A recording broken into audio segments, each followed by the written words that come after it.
What's up everybody, Demon back and welcome to a brand new video. This one we are going to be doing the Walking Dead Season 7 Episode 4 breakdown. This one is a 90-minute episode, so we're going to be going pretty in-depth with this. And before we really begin, I just want to say this whole episode was pretty much an exact replication of issue 103 from the Walking Dead comic. So it was really cool to see this really great issue brought to life on screen. Also, spoiler warning for the Walking Dead TV show as well as the Walking Dead comics. And now let's begin. So the episode starts, we have some opening images of Rick and Michonne sleeping in a bed. Then Rick watches Michonne leave with a gun. The gun she takes is a rifle. Now Rick goes and wakes up Judith, and he is holding her while looking out the window. This takes on a whole new meaning by the end of the episode. Moving from there, Eugene is working on a portable audio system to try and please the Saviors. Meanwhile, Spencer and Rosita are going to head out and find supplies. Before they can actually leave and find supplies for the Saviors, Negan shows up at the front door, knocks on the gate, and yells, little pig, let me in." This is a direct reference to the Walking Dead comics, and also this whole thing of little pig, let me in could also be symbolic of the fact that we have three main locations. In the story of the Three Little Pigs and the Big Bad Wolf, they have three houses, and the Big Bad Wolf is able to blow down two of them, but he can't huff and puff enough to blow down the third. We all know how that goes. Which is really cool because if you think about it, now we have three locations just like the Little Pigs. We have Alexandria, the Hilltop, and the Kingdom, and they will all eventually unite at one location where, I won't spoil it, but they will unite at one location where they are able to hold down the fort pretty much, and the Big Bad Wolf may not be able to huff and puff and blow the walls down. Moving on from there, though, Negan and Spencer have a funny little conversation, and then Rick shows up to let Negan in. This is once again directly ripped from the Walking Dead comics, so pretty funny there. After Rick opens the gate, Negan winds up killing a walker outside to show that this is the protection that the Saviors are offering. They are going to kill the walkers, and once again, directly ripped from the comics. Moving on from there, though, I'm not going to be touching up on the stupid Morse code theory because I do think it is really far stretched and doesn't really make any sense. The theory is Daryl's blinking Morse code. Doesn't really make sense. I mean, yes, we see a Morse code chart in this episode, but that's about it to support that theory, so I'm not going to talk about it. Now, Negan once again teases Rick a little bit about, do I get mad? He says, do I bash some ginger's dome in? Which is pretty much directly ripped from the comics. After he's let in, he teases Rick and says, do I bash some Asian's dome in? Or something like that in the comics. So, after Negan's let in, we get a very weird scene where Negan makes Rick hold the bat, but then we have this close-up on Negan. He says, hot diggity dog, and then it just really quickly pans out and shows the whole group of Saviors. We don't see things like this in The Walking Dead. We don't see zooms like this, so it is really weird and stands out. I think it might just be like a director touch, or possibly showing the kind of comedy that Negan brings to the table, kind of like if you see those kind of zooms in a sitcom. I don't know, I think it might just be a director touch, but it was really odd and really stood out. Now Rick and Negan have a little conversation. Rick tries to talk to Daryl. Negan stops him and says, you don't get to talk to him. This is also, once again, pretty much pulled from the comics. Although Daryl's not in the comics, the beginning half of it is where Negan walks in and he's all amazed by Alexandria, and he makes Rick hold the bat. Now, Negan and Rick are having this conversation. Negan's saying, you don't talk to him, I'm not going to make you chop anything off of him, a reference to what he says at the end of the first episode this season. Then Negan tells Rick they're just going to search the house a little bit, keep the process moving, and Dwight has this really weird interaction with Rosita where he's like, he's speaking in this tone to her, and it's just very messed up, the kind of things that are going on here. And then he actually pours out the water, which is a precious resource for anyone, so I don't get why he would just waste it like that. I mean, I'm sure the Saviors could use that, but whatever. I really think this scene hurts Dwight as a character. After last episode really helped to show how sympathetic Dwight was, this episode really does the exact opposite. And like I said, this whole issue of the Walking Dead comics 103 was pretty much recreated this episode, so here we have the rest of their conversation. Now we have Michonne is actually hunting, or she's not necessarily hunting, she is, that's the excuse Rick uses. She's actually doing target practice to try and get good with a rifle so she can eventually kill Negan. Doesn't really work out for her because she misses the walker, like, I think 9 times before she has to jump down and cut its head in half with the sword. And one of the shots she missed actually hits a deer and kills it, but interesting things here. Michonne is definitely taking up comic book Andrea's story arc from the comics, so that's cool to see being played out with her and Rick having a relationship and now the sniper practice and everything like that. This whole thing with the walker's head being split in half, we see it multiple times in the episode. We cut to this walker whose head is split in half. I think it might be a reference to the state of Glenn and Negan, could be, or Glenn and Abraham because of Negan. It could be, I'm not quite sure. But another thing that's cool is this deer. The last time we saw a deer in The Walking Dead, it also got shot, but that was the deer from Season 2 that wound up getting Carl shot. Really cool that they brought this back up because that episode, or really a major character in that episode, Shane, plays a big part in this episode later on.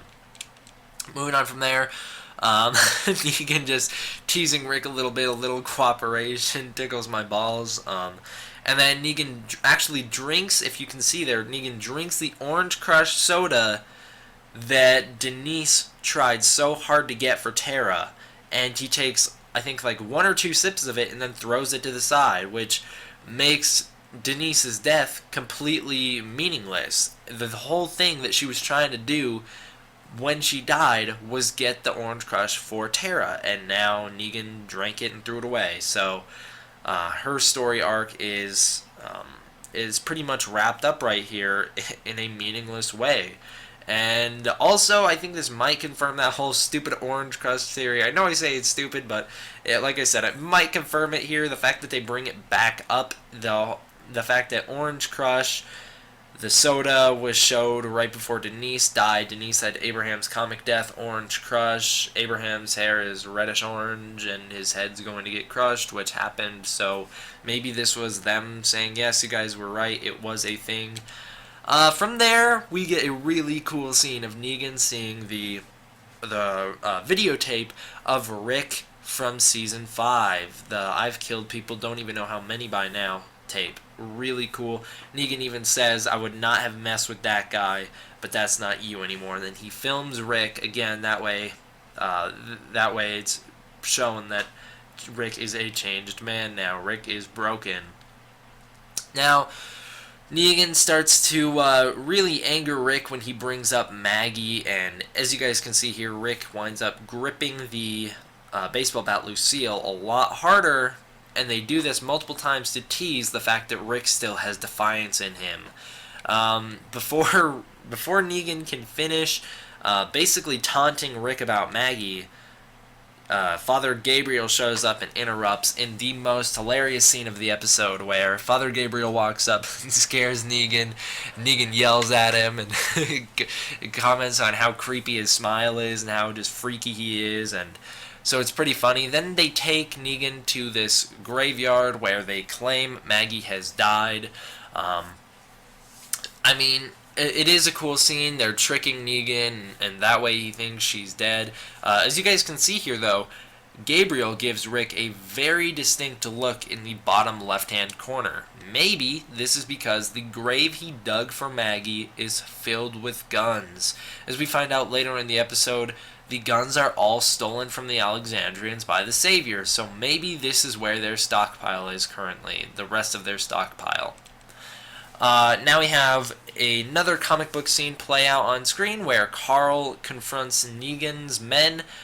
This doesn't happen in the comic, but this whole confrontation between Carl and Negan does. I think you should go. That all happens. In the comic, it is actually Denise's character who holds the gun to the Saviors and says, "You're not taking our meds." Now, this whole interaction is from the comic where Negan's talking to Carl, and Carl is threatening Negan, and Negan respects him, but doesn't like it. So here's another cool scene where Negan decides, you know what? You guys don't deserve your guns. I'm going to take them all. So he comes in here to the pantry. He mentions to Rick, we're not taking any of your food. You're low on food. Once again, comic book scene. Another joke from the comic. I can't be the only one to notice you have a fat girl in charge of the rations. So then he says, either way, if you starve to death, I don't get anything. And then when Rick says, I don't know what you want me to say, Negan gets really angry and says, how about a thank you? Is that too much to ask? Once again from the comics. Really great to see how faithful they were to this issue of the comics. Now we get this cool scene where, after Dwight demanded it, Rosita and Spencer had to go find Daryl's motorcycle. A lot has happened at these train tracks. A lot of history here. So, cool to see them going back. Then, back at Alexandria, Negan is teasing Rick pretty much, teasing Daryl, because he holds a gun to Daryl, says, I wonder if it still shoots, fires a shot through the window. Daryl doesn't flinch when the gun is held to him. I think at this point, they confirmed it on Talking Dead. He is there physically, but he's not mentally present, which is cool explanation for why he doesn't interact with anyone this episode. Then Negan finds the RPG that that Daryl used to kill the motorcycle gang from last season. Here we have a interesting speech with Rick where he's explaining, I'm not in charge anymore, Negan is. I need the guns. Whoever has these 2 guns that are missing, they were accounted for in Olivia's book, but they are not here. Please hand them up. We have some people questioning him, why do the Saviors need the guns? How are we going to get out of this? And then and then Rick basically saying, Negan's in charge. I'm not. I'm sorry about that. And it is in direct contrast to his speech from last season, in the same exact location, to the same exact people, when he is saying, we have to come for them before they come for us. We know exactly what this is. We don't shy from it. We live. We kill them all. When he was referring to the Saviors. So cool to see how far Rick's been supposedly broken, to the fact where last season, in this exact location, he was giving a confident speech, we can beat this, we can kill them. Now he is giving the exact opposite, give the guns or they'll kill us. This is another cool scene where Rosita actually hunts down a gun from the dead Saviors, which all died at that train track. Notice how this this walker's stomach is ripped directly open. This is foreshadowing a special someone's death in the comics. So from there we have Father Gabriel and Rick having a conversation. Father Gabriel basically proving that at this point, because Rick doesn't really have anyone else at Alexandria, Father Gabriel is Rick's right-hand man, which is really interesting. They have a conversation. I have faith in you. You're my friend. It wasn't always that way. Rick saying, quick thinking with the graves, thank you. Then they're trying to find the 2 missing guns.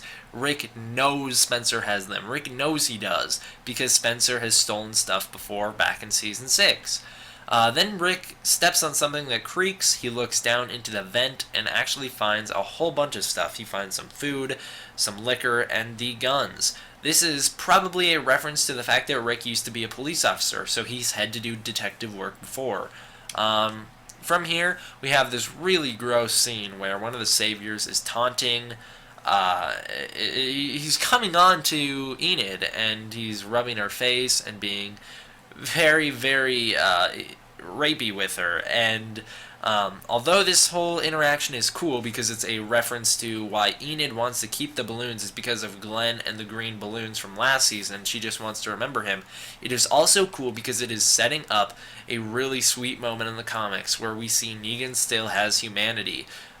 He has done this multiple times in the comic where he goes out and defends raped victims or soon-to-be rape victims, and he kills the people who are trying to rape them. So it's cool to see they are already setting up Negan's slight humanity here, and I do believe that the person Negan kills in the comic will wind up being the other dude from who's taunting Enid.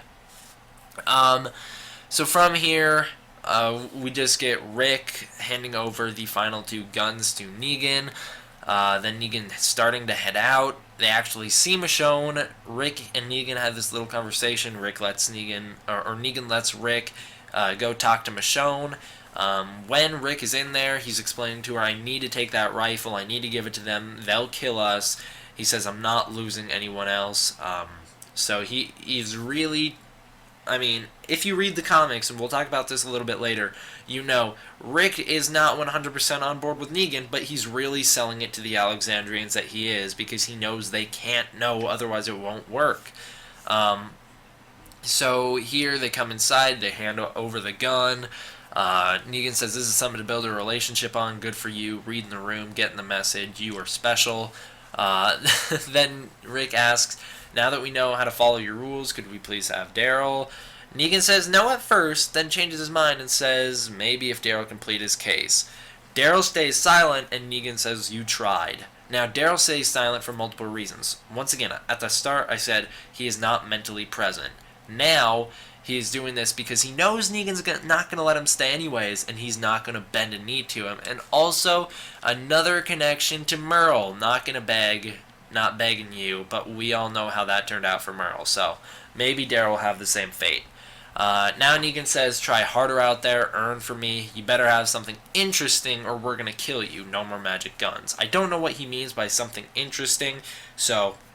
maybe that portable audio system Eugene was working on will come in handy next time. Who knows? Now, from here, we have this weird thing where Dwight gets Daryl's bike and starts to tease him. It actually finally allows us to understand what's going on here, where Dwight is wearing Daryl's stuff and is having his crossbow, now has his motorcycle. Dwight is showing Daryl what he could be. Dwight is he's replicating Daryl because he's trying to show to Daryl, alright, you are a prisoner, become a savior like me, this could be your life, and Daryl's just not going to have it. Now Rick says thank you to Negan, and Negan says don't be ridiculous, thank you. And then we get this scene where another walker is entering the gates of Alexandria. Negan kills it. This whole time is really suspenseful because Rick is definitely struggling to keep his cool here. He really wants to go he wants to go kill Negan, but he knows if he does, everyone else is gonna die. Now Negan turns around and says, oh, I can't forget Lucille. And he has the best line of the episode, in case you hadn't caught on. I just slid my dick down your throat. You thanked me for it. Once again, pulled straight from the comics, where he starts to leave, says, how careless of me, can't forget Lucille, turns around, and then has the same exact line to Rick. Really great, really funny. Can't believe they actually said that line on the show. I really thought that that'd be one of the lines that they were just like, yeah, let's just leave that one out. That one's a bit much for our show. But thankfully they did it. Thankfully they said it. So, I mean, it just shows kind of more of the humorous side of Negan. And then Negan drives away. If you pay attention, one of the wheels actually drives directly over a walker's head. Rick and Daryl stare at each other as they're leaving, and then Rick looks back up at the mercy for the loss, vengeance for the plunderers. This is definitely foreshadowing the rebellion that Rick will start with everyone else later on in the series that happens in the comic books. Vengeance for the plunderers. They will get revenge on Negan. But I want to talk about this scene where they drive over the walker heads, and then Rick is left there staring at these two walkers with their heads just completely flattened as the saviors drive away, completely paralleling this scene from episode 1, so it's really cool to see that. Then Spencer and Rick have a confrontation where Spencer's mad at Rick for going inside of his house even though Olivia was gonna die. Rick says, Spencer, you keep guns or you keep liquor and food, you're weak. I've kept guns, that's cool, but you're a weak person, you're a weak survivor. And Spencer starts to get after Rick, says, I guess Glenn and Abraham were lucky too. Rick turns around and says, say anything like that to me again, I'll break your teeth, I'll break your jaw and knock your teeth out. And then he makes Spencer say, he says, you understand? Say yes, which is really cool because it shows, just like Negan broke Rick, Rick is breaking Spencer. Rick is trying to show that he is still dominant over these Alexandrians, and this is one way he does it, is by the same thing Negan does with speak when spoken to kind of attitude. Then even Rosita turns on Spencer and says, "You saw how hard I tried to get a gun." Spencer says, I stole the guns only because I didn't trust Rick, and I didn't know what our life would be. This doesn't have to be our life." Pretty much setting up a major comic book moment with Spencer and Negan when they have a cool little interaction after a game of ping pong. So hopefully they're going to play it out on screen. I mean, they've already been setting it up a lot this episode, so I mean, it'll be cool if they do. Now we have Rick and Michonne talking to each other, and Rick's huge reveal here. Although they did this same reveal in the comic series, it is still sweet to see on the show because it confirms, just like in the comics, same case with the show, Rick is not Judith's father. Shane is. And it's pretty cool because he says, "I had to accept that, we have to accept this." Really cool way to parallel it here, showing Rick is not only a smarter person for knowing that, but a better person for not caring, and just an all-around better leader for that reason, that he is able to make these kind of sacrifices. He says, "I love her, she's not my daughter." Now this is somewhat like what happens in the comic here, where not to the same degree. This isn't when we get the Shane was Judith's father reveal in the comic series, but in the comics, the Saviors also steal the Alexandrians' mattresses, just like they did in the show, which is the reason Rick is sitting on the floor making the bed.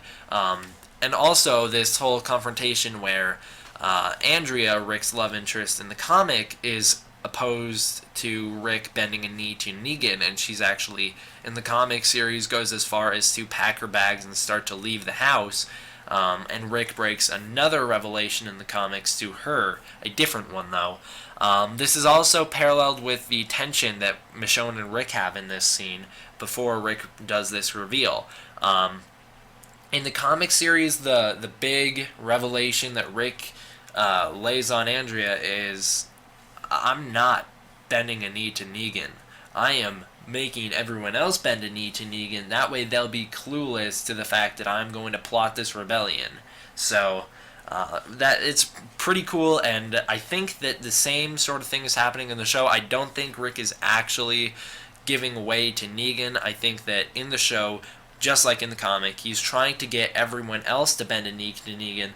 That way he can plan this rebellion, and if he's caught planning the rebellion, it falls completely on him, and Negan can only punish him for it. Now, once again, I said, they show this walker head multiple times, so Michonne goes back to this location.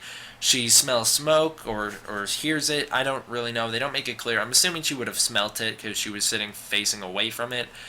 She turns around, walks to it. Turns out that the Saviors burnt their mattresses. They didn't even take the mattresses home in the show. They don't do this in the comic series, but they burn the mattresses, and that's that. I mean, no more beds for Alexandria. There's actually a special song that plays here. It has been used previously, and it is called "No Turning Back."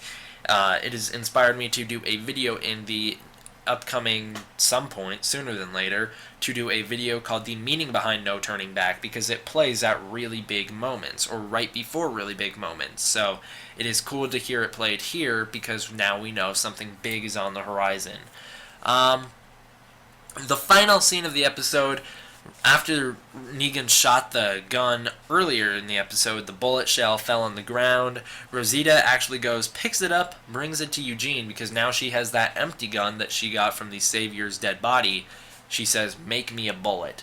Although the bullet came from a different type of gun, it is actually easily modified to fit the same kind of gun that she has. So really, really cool here. Now we know that they at least will have one gun, also setting up for Eugene's big part in the comic, which is making bullets for the group.